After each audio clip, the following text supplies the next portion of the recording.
The Nerdcast Empire is on the air. We are back with another week of podcasting excellence here on the Hard Rock Empire.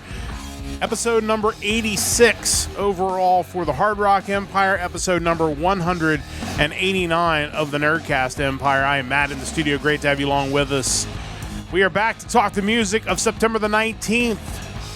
We're also going to talk some news headlines, including one story that I guarantee you probably knew we were going to talk about, and we absolutely will.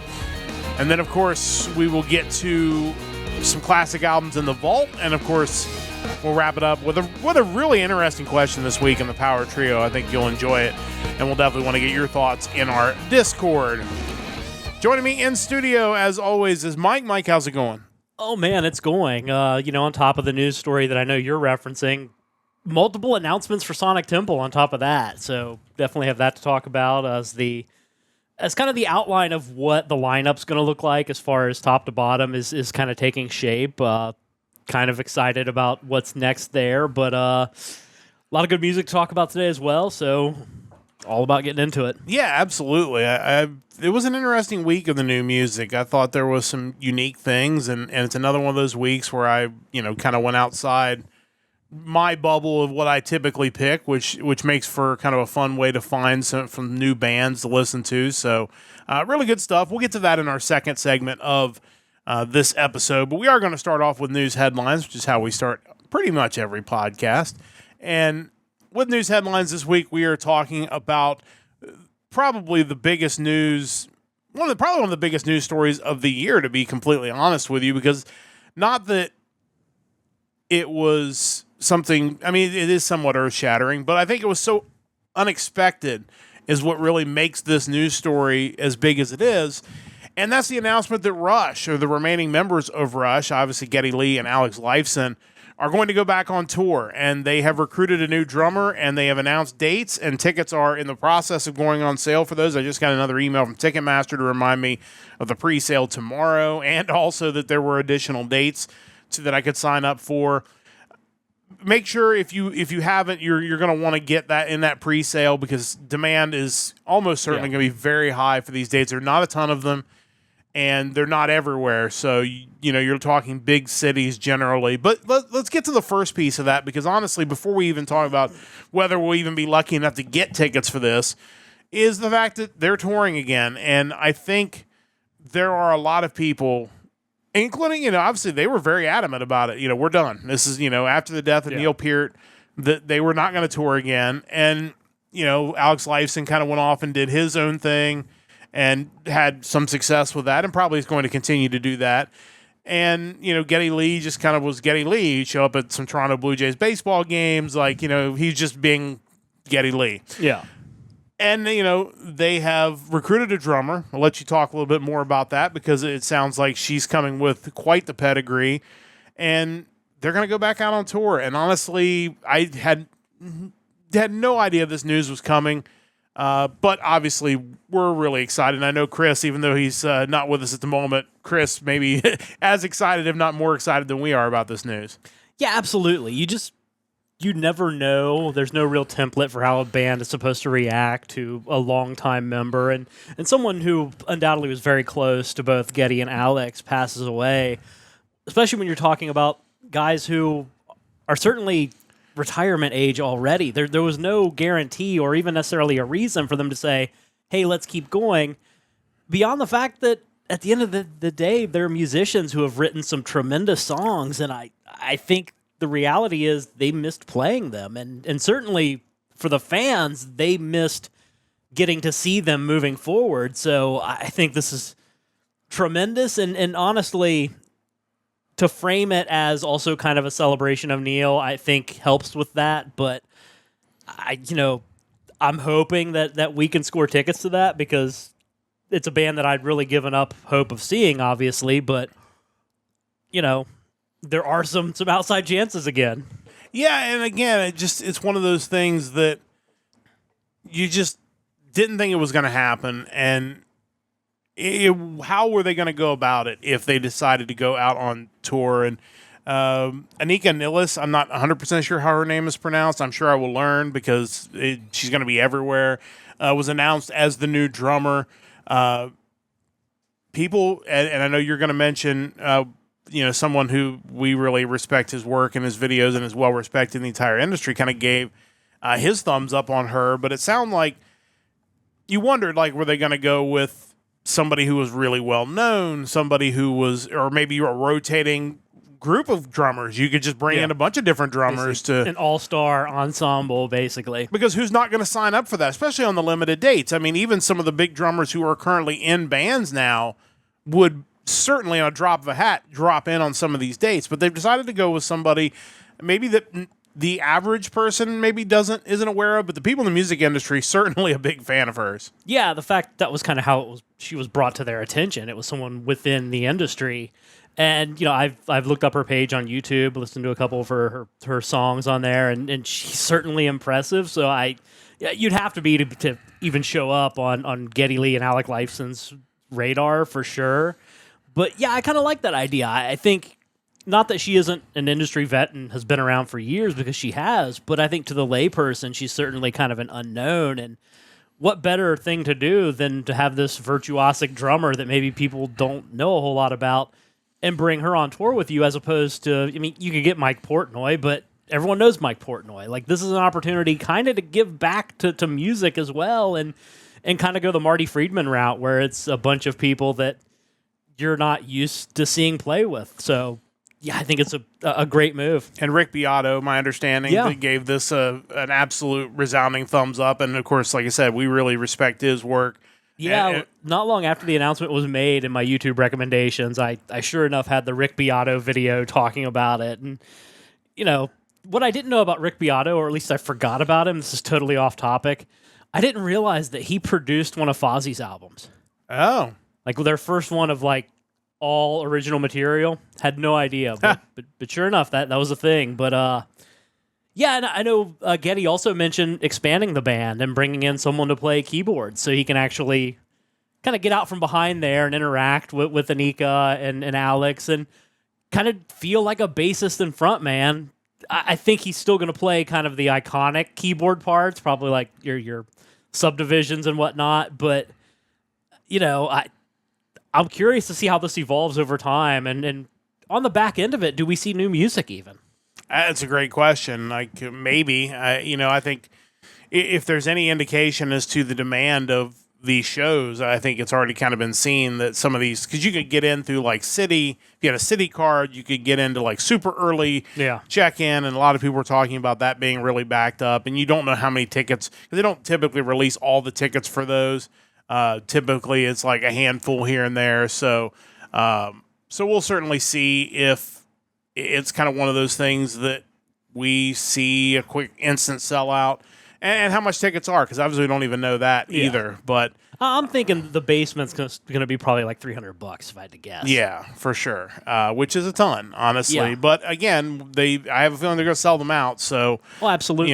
If it makes sense, if demand is that tight, and again, they've added 2 additional shows in cities where they already had 2 shows, and 1 additional show in cities where they already had 1 before they ever put the tickets on sale. So they kind of knew with the signups that they didn't have enough shows to cover it.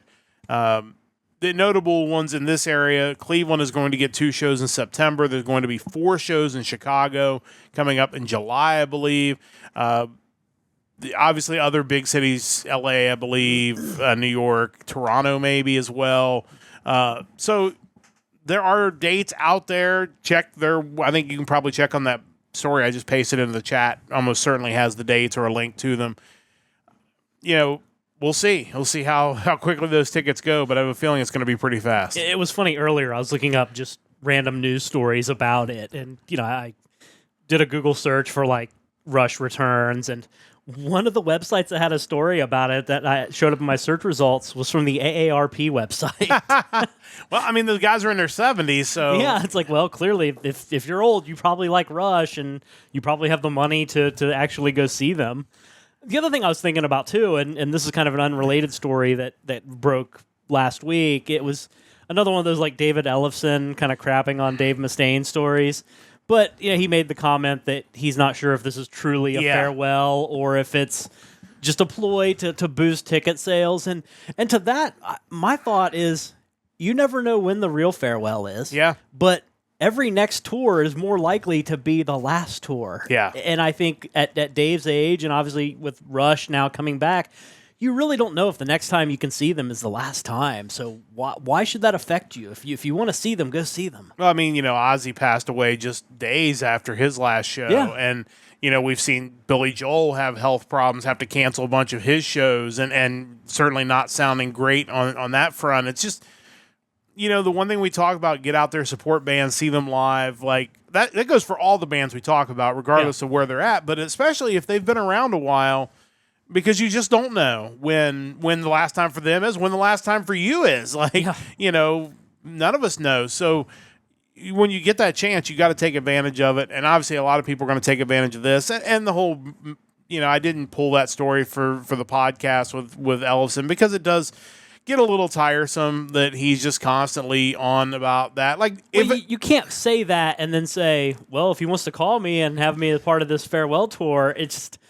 Like, come on, man, pick a lane. Yeah, and if they are doing it to boost ticket sales and Dave gets to the end of 2026 and is like, you know what, I still feel good, I want to keep doing this, who's going to complain about that? Yeah.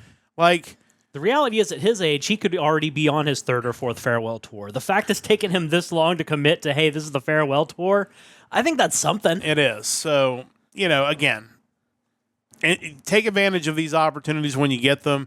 We'll certainly update you when we return in a couple of weeks on where this ended up and whether we ended up with tickets and how that all worked out. But yeah, if you're interested, you're probably going to want to get that, block out some time on your Monday morning. If you're fortunate enough to have the work day off, like some people, maybe a good time to do that. Doing it on Canadian Thanksgiving, as it turns out. So fitting, I guess. But yeah, really, I mean, it's exciting news. Whether we get to go see them or not, very excited. The hope would be that they're doing well enough and the tour does well enough that maybe there will be more tour dates added so that people who don't get to get in this first round will still get to see the band if they want to do that later on down the road. So that is certainly the exciting news of the week. Not that the Sonic Temple news isn't exciting, but like Mike said, a couple of announcements from them this week. We got another cluster of bands announced, which was expected, and we can talk about that. Another headliner announced. Well, let's start with the cluster of bands announced. That was on October 10th, so that was 2 days ago on Friday. You had Amon Amarth, which I had not realized had not been to Sonic Temple. Were they at Rock on the Range at any point, or are we just being semantic?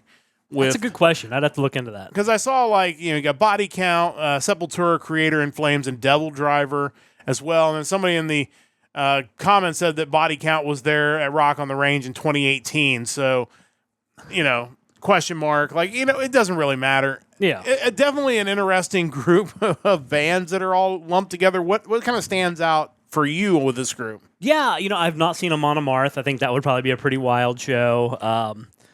Ice-T, as far as just name value goes, that's certainly something. I'm not a huge Body Count fan necessarily. Right. I think Sepultura is shutting it down not too long, so it could be one of your last times to see them. In Flames puts on a good show. I saw them a few years back. Creator being one of those just legendary 80s thrash bands from Germany, I think, they're one of those bands wouldn't be bad to mark off your list. And, I kind of feel the same about Devil Driver. If I had the opportunity to see them, I'd be for it, but I'm probably not going to necessarily seek them out. I mean, that is the ultimate festival option. That if I'm there and they're playing, I'll watch them. If not, I won't worry about it. But yeah. The other announcement, obviously, the next headliner, Bring Me the Horizon. Also coming with Motionless in White, The Plot in You, and Amira Elfiki. I don't know who that is. I'm not familiar with that. They don't even have a link on Facebook. But thoughts on that? Because Motionless in White, I really only know from the Rhea Ripley entrance theme, which totally put them on the radar with me. And obviously they've killed it, and she's killed it. So they're certainly getting a lot of exposure there. But thoughts on the new headliner? Yeah, I've never really delved into Bring Me the Horizons material. I know there are people excited about it, so that's certainly one thing. I'm not gonna say I'm disappointed because I do believe that they're the headline worthy act. It's just not one that I'm gonna key in on. It's kind of like Linkin Park this past year. Like if I see them, great. If not, whatever. Yeah, Motionless in White I feel like has a lot of buzz right now, so that's kind of cool. Yeah. The Plot and You I think they had actually previously announced, but they're a part of that tour with Bring Me the Horizon, so they kind of regrouped them back together. And yeah, Amira Elfaki, I don't know what that is. I'll have to look into that for sure. Yeah, I was looking on their website, and I think the total now of bands they've announced is like 41. Okay. The way their website is laid out with different spots for announced acts, it looks like they're going to have about 152 bands. So still a lot to go as far as announcements. I'm curious if they continue with this 5, 6, 7 band chunks or if they start slowing it down. Kind of in light of them increasing the amount of acts that they announced this week, I've kind of expanded the bands I'm excited for up to a top 8. Okay. Mostly unchanged. There are a couple additions, but still kind of looking at STP as like the big one I want to see. Yeah. Followed by Cradle of Filth, In Flames, definitely a cool band. Atreyu, Death Clock, Creator, My Chemical Romance, Hawthorne Heights. That's kind of where I'm sitting right now. So we'll see the next couple of weeks how that changes. A couple other things just to note from their Facebook page. Obviously, we mentioned the bands they announced last week. A couple notes on them.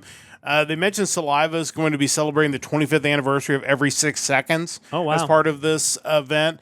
And evidently the band Soil had not been to the U.S. in over 2 years. So this is them coming back to the U.S. To perform. So if you have not had a chance to see them and you're a fan, this is a good opportunity for that. So yeah, and Chris is here to say love some Soil. Who doesn't? I love Topsoil. I love maybe Mulch occasionally. I feel like that's a Dusty. Dusty should be here to talk about that. But now the Saliva thing's interesting too because they don't have Josie Scott in the band anymore, and I know he's been pretty vocal lately about kind of trashing the band, talking about them being some sort of like knockoff version of Saliva. So I'm sure they're fine. Yeah, when somebody in the comments of that post said, like, why is Josie Scott and his band not coming? Like, so, yeah, certainly. I just want him and Chad Kroeger to tour together and just do nothing but the Spider-Man song. Hero. That was an all-time classic, let's be real. As far as, like, sappy rock songs. So good. That was about as good as it gets. So those are news headlines. We'll keep you up to date on Sonic Temple announcements. Obviously, they will continue to come out. We'll keep you updated as we go forward. But good time to remind you to check out our website, nerdcastempire.com. Of course, you can listen to previous episodes of the Nerdcast Empire. You can find those archived as well on Twitch and on YouTube. We are monetized on Twitch. Feel free, if you'd like, to use your Prime subscription to drop us a subscription. We'd really appreciate that. Doesn't cost you a thing. You get to use it once a month. We would really appreciate the support. Good time to mention, we will not be with you next Sunday night. I will be in Las Vegas for work next Sunday night, which sounds like something you would make up for an excuse to go to Vegas, but I can assure you that I would not be paying the hotel prices that I'm getting for staying in this hotel if I was going on my own. But I'll be in Vegas next weekend for work. So our next episode will be coming up a week from Wednesday night, 7 o'clock Eastern time. We'll be back with you. That'll be the music of September the 26th, and then we'll come back that Sunday night with our regularly scheduled time. It'll be the music of some date in October. It'll be the first week in October. So, third. There you go. So October 3rd. So, that'll give us a little more time Second. I'm sorry. Second. I can't read calendars. So, that'll give us a little more time to get next week's episode ready. We'll have it on the Wednesday, and then basically gives us 2 weeks to get ready for the music of the 2nd. So, you'll get 2 that week. Assuming that I don't have any travel issues getting back from Nashville. It was supposed to be back on Saturday night, but I have like a 45-minute layover in Detroit, so fingers crossed that I can actually make that plane flight. Home of RoboCop. I've been stuck in Detroit before at the airport, so we'll hopefully not repeat that. But yeah, obviously, join our Discord. It's pinned in the chats. It actually was pinned in the chat, but I think we had a bobble with our internet, which made it unpin in the chat. So let's repin it in the chat on Twitch. I believe it's already still pinned on the YouTube side. But join our Discord. We will post our stream schedule in there. We'll also let you answer our question of the week, or you can suggest questions of the week for us in our Power Trio. So please join us there. That's kind of where all the stuff happens for our stream. It is time, once again, as it is each and every week, to get to the new music for this week. And of course, each and every week, Mike will go through and he will cultivate a playlist of all of the new albums that are released for a given date. That given date in question this time is the 19th of September. And then once he does that, he will go through and pull a track off of those onto this playlist. And then he'll go through and judge them. And then I'll go through and we basically pick 2 new albums each to talk about on the podcast. This was an interesting week. There was a lot of stuff that was kind of different this week. Yeah.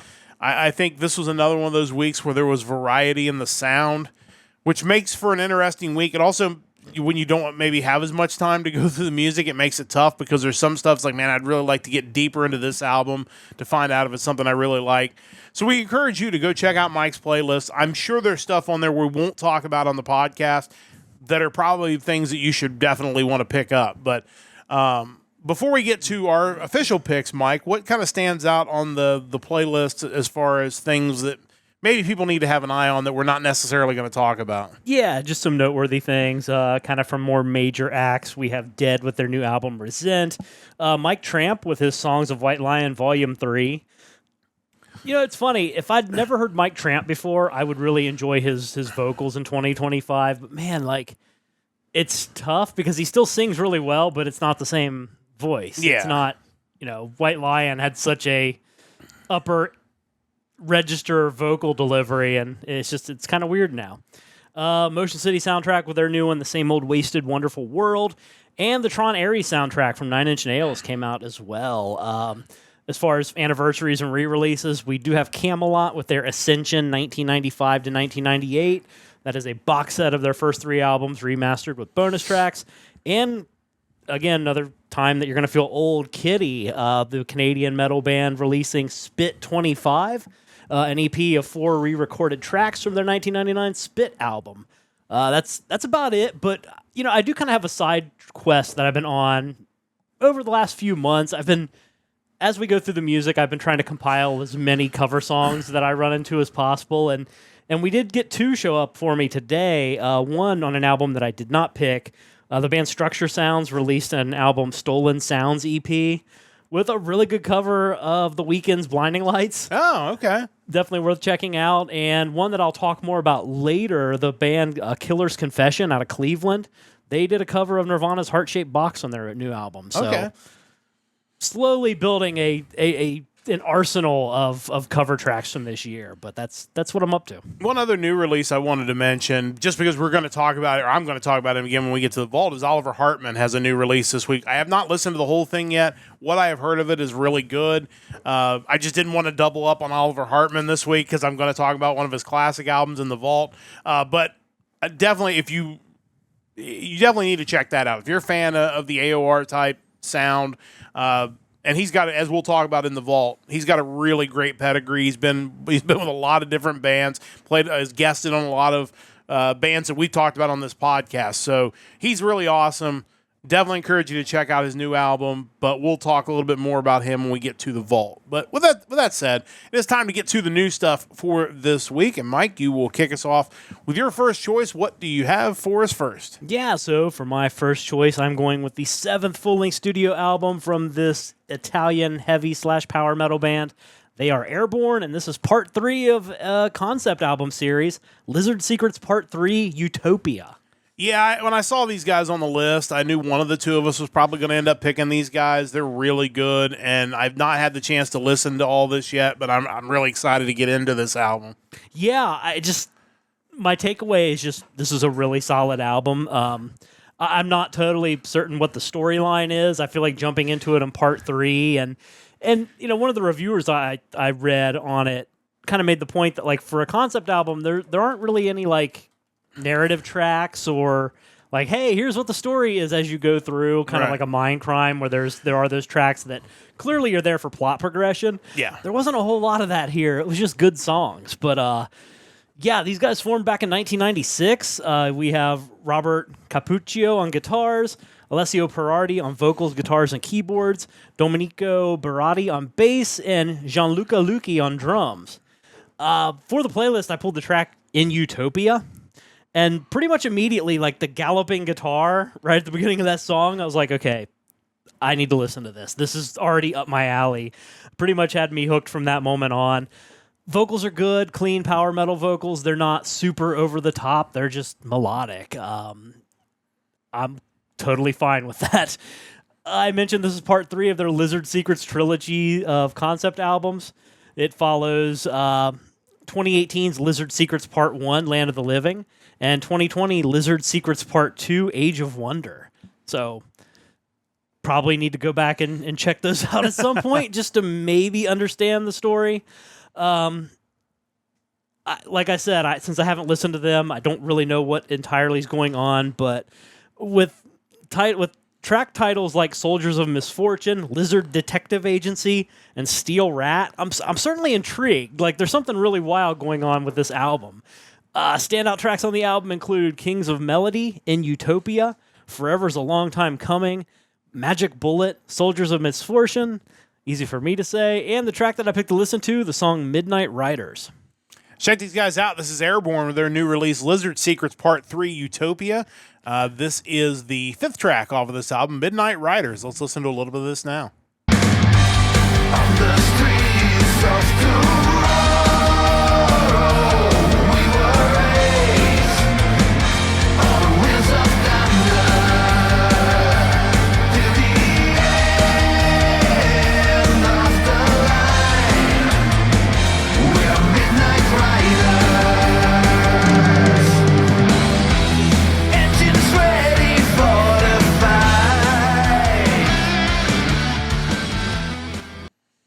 Yeah, it's got a great sound. I mean, it just, sometimes you just hear these songs on the playlist and just think, yeah, I mean, one of the two of us is going to think this is worthy of being picked, and I'm not surprised to see you pick it. Like, yeah, I guess I do need to go back and listen to the parts 1 and part 2 to see if I can piece the whole story together, but overall, what I've heard so far, I really have dug. Yeah, it's really good, and when you think of kind of the different components of power metal or metal in general, you feel like they didn't dial any of them to 10. Yeah, They're all yeah. kind of like at a very comfortable 8. So like there's not that one thing you're like, this stands out. This is just so different, so unique. No, it's just quality. It seems like a band who's done it long enough to kind of figure out what they want it to sound like, and Yeah. it's not any member of the band saying, oh, well, the guitars have to be way out front or the vocals have to be way out front. Like, they just kind of got a good mix, and it makes the whole thing so much more enjoyable to take in because there's not that one thing hitting you over the head. And I think that really helps for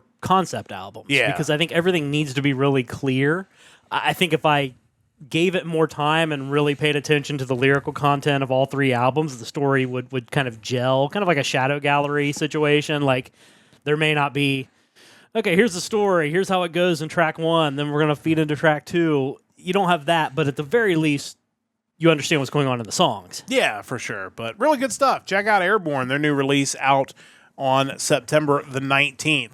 As always, you have 2 picks each and every week. What do you have for pick number 2? Yeah, so kind of like to your point earlier, with the wide variety of music we had on the list, I really wanted to pick something that isn't something I would normally pick. And man, I was debating between several options, and I ended up going with this one.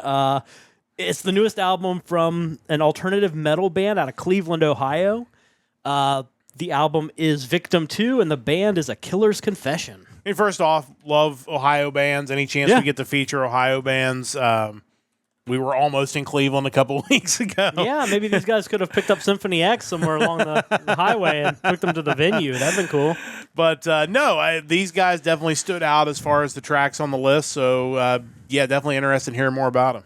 So yeah, as I did some research into these guys, they started in 2016 by Waylon Rivas, who was former singer for Mushroom Head. Oh. So definitely a dude who's well-versed in kind of the modern metal sound. Band consists of him on lead vocals and programming, JP Cross on bass, and he plays guitars when they tour, Richard Thomas on keyboards and vocals. And then I thought it was interesting on the Wikipedia page for them, their lineup kind of varies between the studio and what their touring lineup is. In the studio, they have Dustin Bowles on guitars, drums, programming, and songwriting, and Evan McKeever on vocal production and songwriting. And then touring, they had Daniel Fox for drums and Steve Watson for guitars. typically a band I pick isn't going to have a bunch of people who have programming and production as what they do in the band. That's typically not my thing. Like, I enjoy metal, but I'm not big into metal with a lot of electronic elements to it. That being said, these guys do it really well. It's you can't really deny, and for something that I feel like a lot of bands do nowadays, it's when it's something that I can still enjoy and I can kind of bring it back to what I get into about metal. I think it's good. I mentioned earlier, these are the guys who did the cover of Nirvana's Heart-Shaped Box. Not a big Nirvana fan necessarily, but this is a really good cover. Standout tracks on the album include In Case of Emergency, Baptized by the Fire, Dark Side, Hand of God, and the track that we're going to listen to, Hopeless Gray. Check these guys out. This is A Killer's Confession with their new album, Victim 2. This is the opening track off of that album, Hopeless Gray. Let's check these guys out now. The hand that you can't hold away.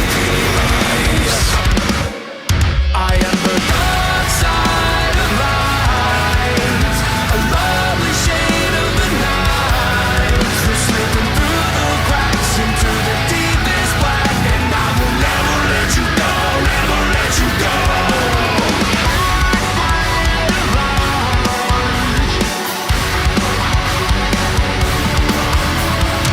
I am the rose on the grave, I am the endless decay, the taste of fate, the ending that you can't erase.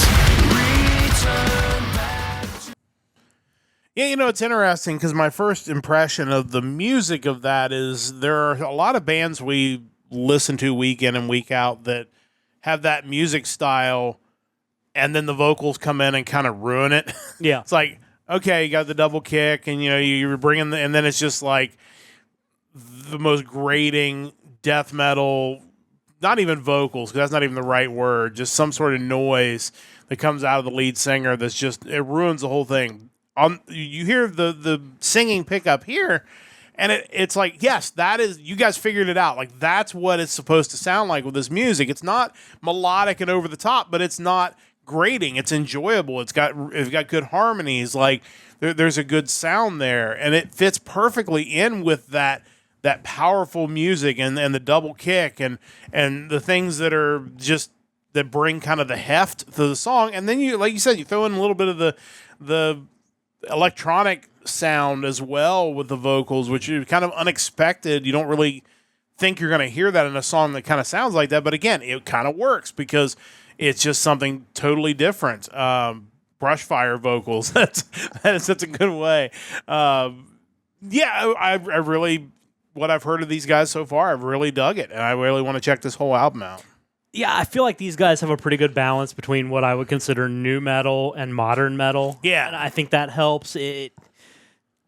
You still get tolerable vocals, like it doesn't just jump into deathcore or even metalcore so much. There's some roughness there, but there's still just a lot of melody, which I like. Yeah, I really want to check more of these guys out. Really enjoyed what we've heard so far from these guys. But check out A Killer's Confession. Their new album is out on September the 19th. It is time to give you my two picks as well. We're going to start things off with something we see a lot on this podcast, and we like to, when it's really good, we like to focus on it and feature it. But this is a talented musician from Sweden who kind of has his own project here. This is the Theander Expression with Chaos, Dreams, and Love.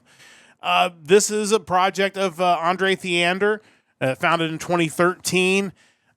Looking from the website, it said that the album and its lyrical themes are the usual depictions of Andre's personal life and the world around, modern society, and human psychology. The music is best described as a return to the traditional AOR sound that fans have been asking for years. So I don't know what he went to there for a while, like, but I kind of want to know, like, because this is very AOR, but he did it really well. People involved in this include Andre, as we mentioned, Theander, also Christian Eriksen, formerly of Work of Art, and Christopher Sarnefalt of Planet Indigo. He's also brought in some guest vocalists here and guest artists, including Chandler Mogul of Cap Outrun and Double Vision, Andrew Freeman from the Last in Line and Ex Lynch Mob, and August Rauer from Cry. I'm not sure. Creye is the name of the way the band is spelled.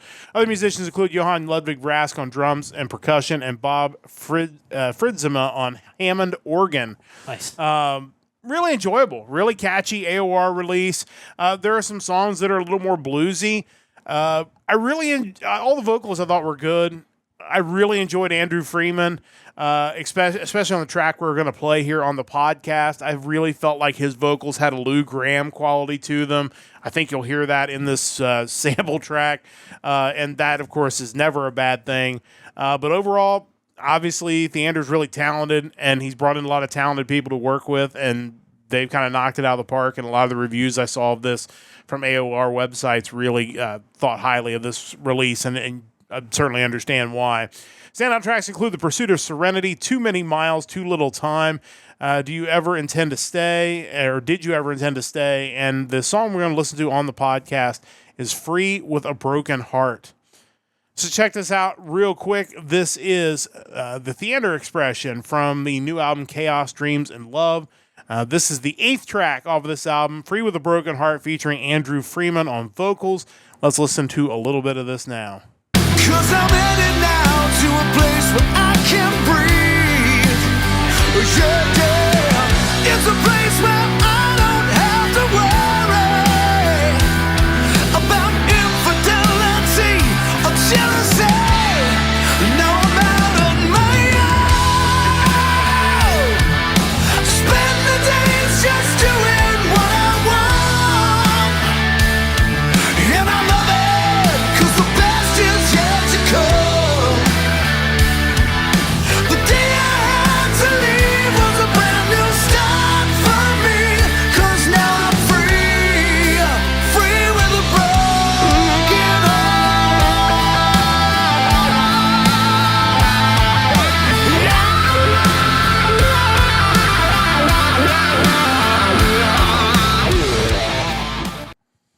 But yeah, I thought, of the tracks on the album, I thought this one was one of the hardest ones, and the vocals, obviously the guitars you heard come in there, really impressive as well. But overall, I really enjoyed this. Really, probably the best as far as AOR had to offer this week, and a week that was pretty light on AOR releases. But really good stuff from these guys. Mike, your thoughts? Yeah, I knew just listening to the track from the playlist that this was going to be a contender. What I love about what you played was, even though like the vocals were really strong, like the entire time in the background, even just the verse riff on the guitar is like extra intricate for your typical like AOR rock song. It's like it's clear that the guitarist is the star of the show, even when he's not pushing himself past the lyrics or the vocals. Yeah, for sure. And again, I really felt like a Foreigner, Lou Gramm feeling to this song in particular. I definitely want to check out more of Andrew Freeman's work, because that dude, I feel like somebody at Frontiers needs to get this guy on the phone. It's funny you mentioned that, because you mentioned that the guy from Double Vision's was a part Yes. of like the collaborative process, and that wasn't even him. Yeah. So. It's like, that's kind of crazy. But no, it's really, really good stuff from these guys. Definitely check them out. It's one of the stronger AOR releases we've had in a while. Definitely worth your time. Second pick this week for me, we are going to Germany, one of our favorite places to visit. And we're going to be talking about a metal band. And again, as Mike mentioned and I mentioned earlier, wanted to kind of get outside the box, because there were a lot of different outside the box type picks. So we're going with kind of a metal band / alternative metal band from Germany. This is Surrender the Crown with Travails. These guys just definitely not AOR, definitely a little bit different than what I typically pick, but I really enjoyed this album. Founded in 2011, currently the band is made up of Matthias Braun on vocals, Patrick Meyer on guitars, Oliver Quinton on bass, and Matthias Schmidt on drums. This album, it talks about 12 brand new songs that revolve around the difficult times in life and the fact that in the end it's worth it not to lose hope. I think if you listen to this album, you're gonna hear the influences with Disturbed. You just can't miss it. They were also compared in some of the reviews to Shinedown and Creed. I didn't hear the Creed as much, unless maybe it was earlier in their career. But Disturbed, definitely strong influence. Shinedown, maybe a little bit less. But the album's really good. The songs are all really good hard rock alternative album. They're writing songs that are catchy, but certainly a lot harder than the AOR stuff I picked. It honestly sounds like something that would be on regular rock radio today. Like I think, it's always good to come across that stuff because we need more music like this spotlighted on regular terrestrial radio. If you listen to us in Europe, they're touring Germany right now, so you want to go check these guys out, you can definitely do that. I definitely encourage it if they're live performances or anything like their album. I'm sure it would be a really good time. Standout tracks include Stand in Defiance, Signal in the Noise, Trigger the Shift, and the song we're going to play is the title track, Travails. So let's check these guys out. This is Surrender the Crown with their new album, Travails. This is the title track, as I mentioned, track number 3. Let's listen to a little bit of this now. Seems in vain, but I guess it's the way now. Fake a smile till the sadness is gone. No one ever would have chosen these travails, as they always come with much careening. Since we're only learning now what life entails, we had better try and find some meaning.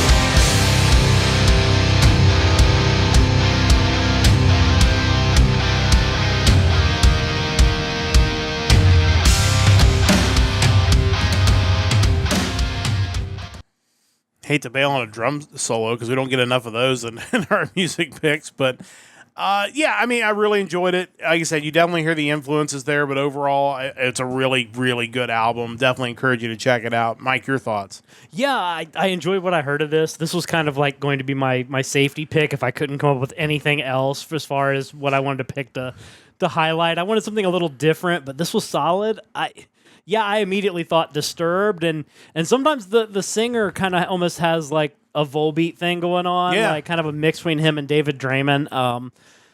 But yeah, it's just rock that you'd expect to hear on radio and don't, but certainly nothing wrong with it. Yeah, and the thing to me that made these guys kind of stand out, maybe even more so than the bands you mentioned, is like Volbeat. I can only listen to so much Volbeat, and it's just like we got to stop. Yeah. And Disturbed, I think even as much as I like Disturbed, kind of feel the same way. I got through this whole album, it's like I want to hear more from these guys. Like I didn't feel like I was tired of that vocal sound. So, and I think part of it is because the music is much more straightforward rock, I think, than what you hear from those two bands. So those vocals just work really well with it, but it doesn't wear you out. Like overall, it was really enjoyable. Well, I think it also matters, too, that this is the first album of this band you've listened to, as opposed to how many Disturbed albums over the year. I don't necessarily believe their music would go stale, but it hasn't really had an opportunity yet either. So. Sure. But yeah, I get it. This is definitely unique enough, but familiar at the same time. Yeah, definitely check those guys out. Surrender the Crown, their new release out on September the 19th. That takes care of our new music for this week. It is time to get to the vault, where Mike and I will each talk about a couple of classic albums you need to check out. Mike is going around the world. He is basically each and every week now going to his computer, hitting a button that gives him a random country in the world, and then he has to come up with a metal band to talk about on the vault. And this was probably the best you have done in this, but for those who maybe haven't been following along with this exercise, kind of catch us up to where you've been hunting for Carmen Sandiego. Yeah, I found Eartha Brute, amazingly enough, and I've not found the warrant yet, but so this started a few weeks back. I thought it was cursed right off the bat, because the very first country I dialed up through the randomizer was Namibia, which, again, not a hotbed for metal, as it turns out. Who knew? From there, we went on to Israel, which had better options, Uganda, which was pretty slim pickings as well. Then to Vietnam, which had its own challenges as far as finding bands that had music readily available for me to consume.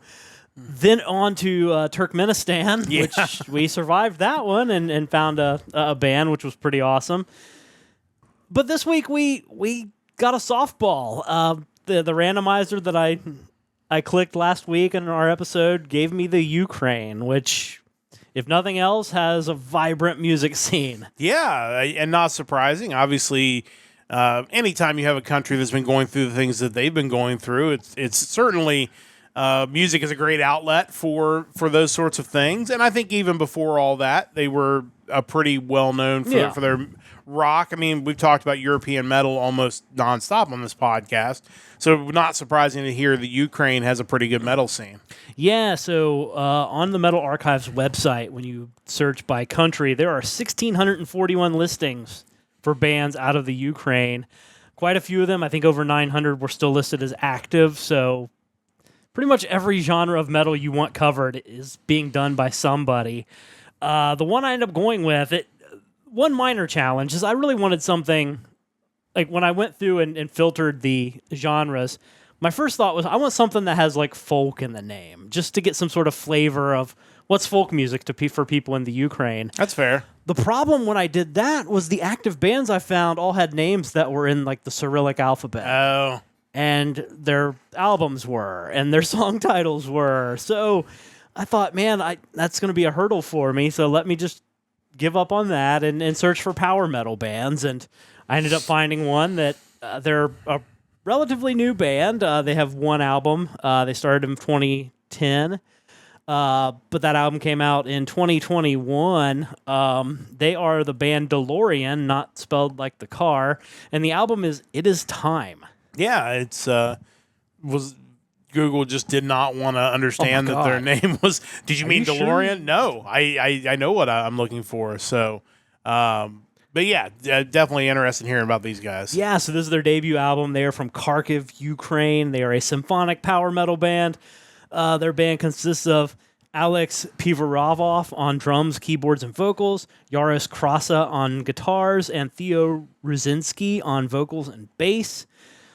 You know, when you review any album, you kind of have to consider where a band is in their development. I did find one review for this album, and it gave them a 7.5 out of 10, which is fine, but it kind of pointed out some weaknesses maybe in the lead singer's vocals, and maybe not, like, they were high on the music production, just it was kind of like, hey, it sounds like this band, we'll see what they do from here. And that was kind of my thought, is you can't compare this to a band who you're listening to the 7th album of. Like, they're just in different stages of their development as a band. Yeah. That being said, it's a strong album. If I were to go back and revisit the top metal albums of 2021, it may not make the list, but that's, again, this is their debut. Like, not expecting them to move mountains here. Yeah. You know, they are listed as active, so I'm kind of curious where they're going to go from here. You know, if you like symphonic metal, there's really nothing to not like about it. I think the compositions are great. The singer, I think sometimes you have a certain expectation when a band is a symphonic metal band. Yeah. Which may or may not be fair. I thought he did fine. I'm curious to see what if they do have more albums. I mean, this was 2021. Their first album came out after being formed in 2010, so we could be still a ways off from a second album. But I'd be curious to hear what they've done from then. Album's 9 tracks, 47 minutes, and it's just, for debuts, how debuts go, it's quality. Yeah. Standout tracks include Say It, Following the Sun, Child of Time, Not Alone, and The Dawn.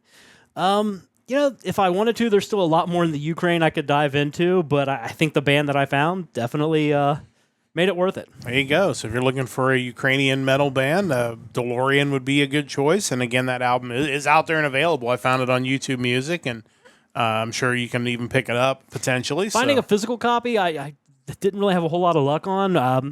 I could keep searching, but definitely on YouTube Music. So yeah, so it's out there streaming. So definitely check those guys out. That's Mike's pick for his trip around the world, which means before we get to my vault pick, it's probably time for Mike to click the button again and find out where he's headed for not next week. Again, we won't be here next Sunday. Our episode 4 next Sunday will air next Wednesday, or week from Wednesday. So he's going to have some extra days if he gets another Turkmenistan to try to dig up another band. And again, do want to point out, and although he's done a pretty good job with some obscure countries, if we pick a country that there just simply is not metal music there, we'll pick another country. And so... which, I mean, he'll be able to kind of figure out probably while I'm rambling about my vault pick. But it's time to hit the generator and find out where he's going next. 3, 2, 1, let's go. Wow. We've had a band from there already. We have. on our podcast. We have, so it's entirely possible that you may end up being able to find. It might be that band again. It might be that band again. Where are you headed, Mike? I am headed to the scenic archipelago of the Faroe Islands. The Faroe Islands. Stunning landscapes, abundant wildlife, and a vibrant fishing culture. There you go. So the Faroe Islands. Definitely curious to find out how many. What is that? How many bands are there? But yeah, we definitely did have a band from the Faroe Islands. So there are ads on that page. You might have noticed. Yes. And I guess because I was looking up stuff about Rush earlier, they were all like Rush related products. Like, I've been recommended the Rush Golden Ale Mustard. It's $10.99. I may have to try it out. Maybe we could do that on an episode sometime. But yeah, Faroe Islands, here we come. there you go. So that'll be a week from Wednesday when we come back for another episode. Definitely join us to find out what Mike is. Maybe Mike will find somebody else in the Faroe Islands. We'll let you know in a couple weeks. But time for my vault pick, and I've already mentioned him, so no real surprise here what we're going with. Again, I am going through all the Frontiers bands as they are listed on Wikipedia. Should note, did look ahead. There's only one band that starts with a Q, so we're going to only spend 1 week on Q. But we're finishing up the letter O with our random pick this week, and it's interesting because the guy we're going to talk about, his albums, at least the recent ones, have been listed just under his last name, Hartmann. But when he's listed on Wikipedia, on the Frontiers page, listed as Oliver Hartmann, which is why he shows up in O. So that's who we're talking about this week. And we're going to talk about his 2005 release from Frontiers Records, Out in the Cold. Going to his Wikipedia page, it says he's best known as role as a vocalist and one of the founders of the band Advance. Nice. He is also, his own band has had guest appearances on albums of several prominent metal bands, including Freedom Call, Ed Guy, Rhapsody, Genius Rock Opera, Iron Mask, Ina's Metal Opera, Days of Rising Doom, and the metal opera Avantasia, where he participated as a vocalist in 4 albums. So, Oh, wow. I guess I do know this guy. yeah. apparently. So like when I saw all that, I thought I'm excited for this because clearly this guy can sing. And as I mentioned, he's got a new album out this week, which what I've heard so far is really good. 20 Times Colder. Definitely check it out. The ad break came during your spins. Tell everybody. Oh, no. Tell everybody what your next country is again, and I'll get back to Oliver Hartmann. Yeah, so it was kind of a shocking reveal that we missed, unfortunately, but it's somewhere that we've actually featured a band from early in the podcast, I believe. I am headed off to the wonderful Faroe Islands. Faroe Islands is where Mike will be headed. And again, yeah, we've already had a band from there. So interested to see what Mike finds with the Faroe Islands coming up. Still not sure how to tell when we're in ad break. We'll get that figured out. But we'll get to that point.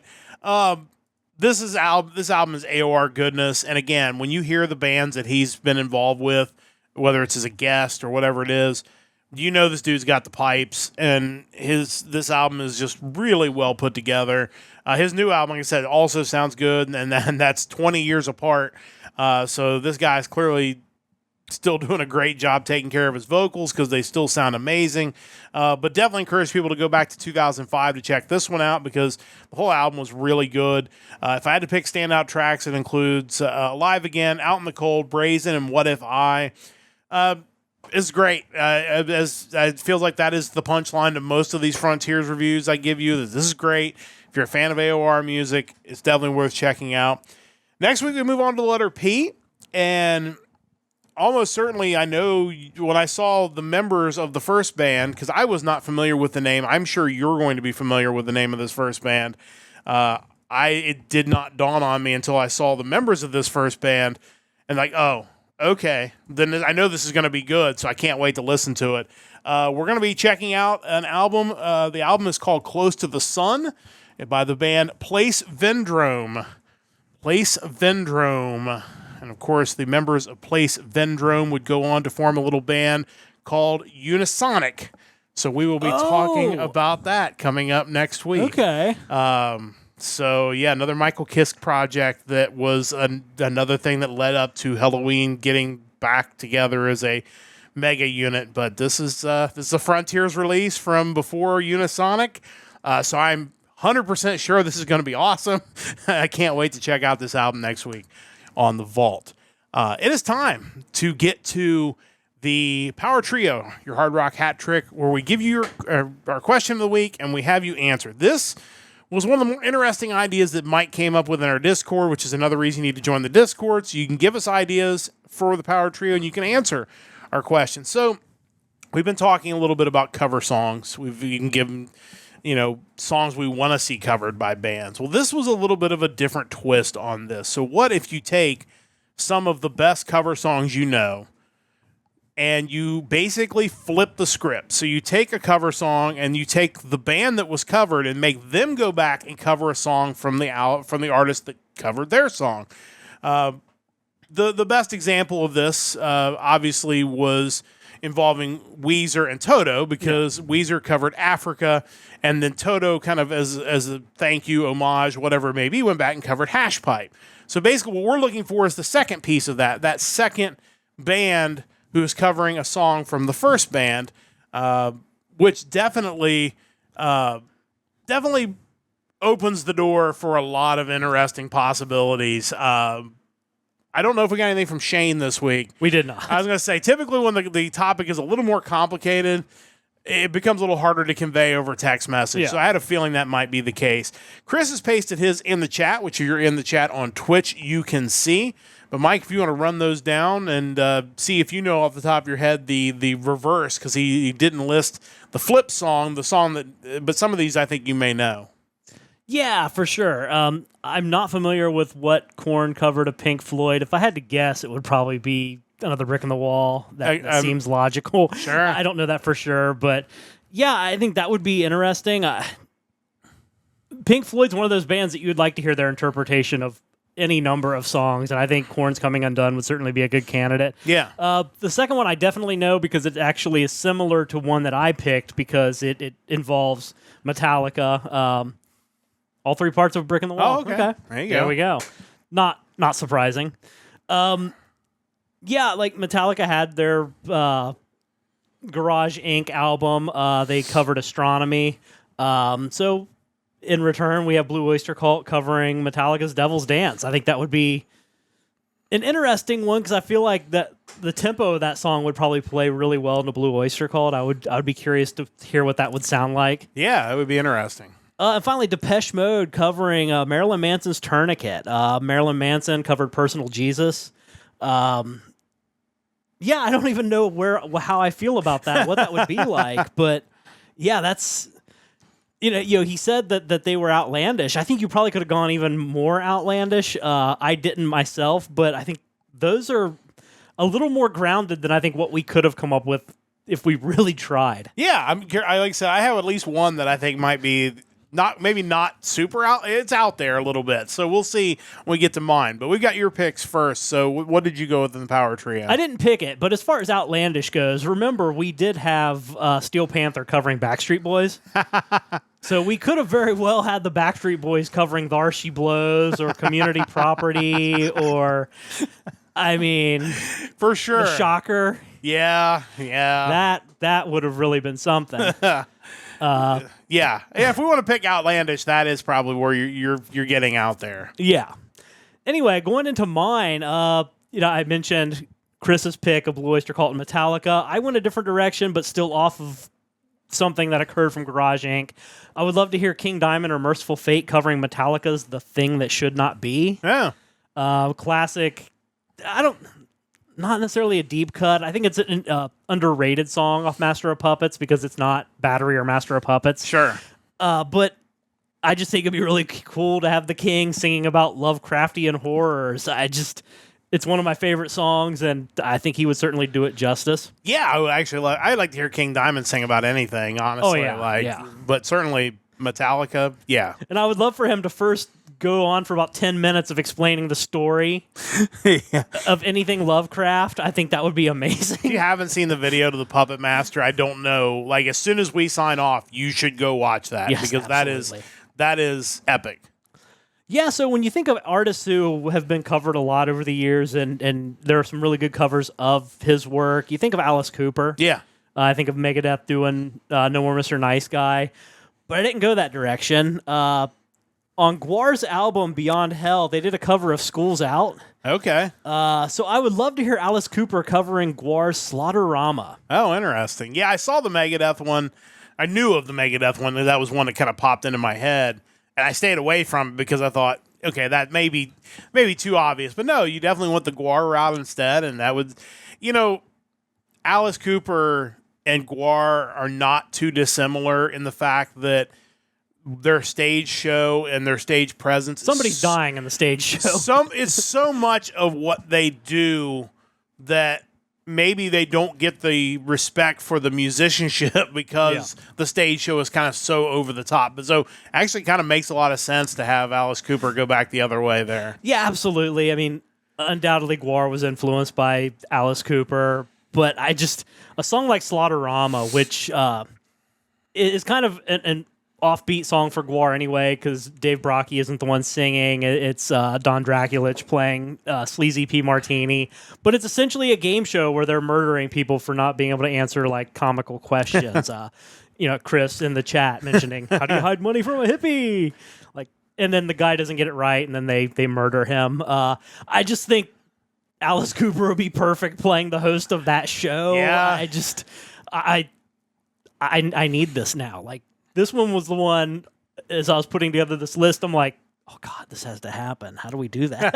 And then call Alice Cooper. I think he would be down for it. It sounds like something that would be right up his alley. Yeah, that's an interesting pick.